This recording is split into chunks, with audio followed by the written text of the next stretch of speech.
ব্যাখ্যা হলো 3 জায়গায় বেয়াদবি করবা না, তাহলে মরার আগে তোমার জীবন শেষ হয়ে যাবে। মরণের কালে পানি দেওয়ার মতো কাউকেও তুমি কাছে পাইবা না, খুব সাবধান।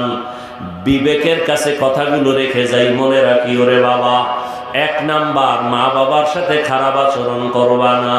শিক্ষকের সাথে 2 বেয়াদবিমূলক আচরণ করবা না।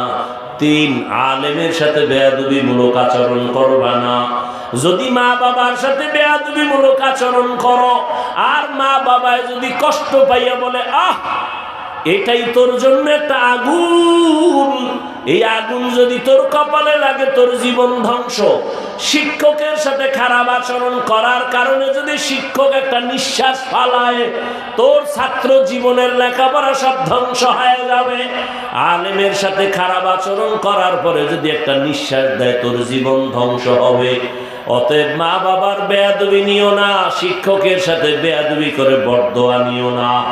তুমি মা বাবার দোয়া নিয়া, শিক্ষকের দোয়া নিয়া, উলামায়ে কেরামের পরামর্শ নিয়া তুমি ডাক্তার হও, ইঞ্জিনিয়ার হও, প্রফেসর হও, ব্যবসায়ী হও, চাকরিজীবী হও, দেখবা তুমি ডাক্তার হলো তোমার জীবন ধন্য হবে, ইঞ্জিনিয়ার হলো তোমার জীবন ধন্য হবে।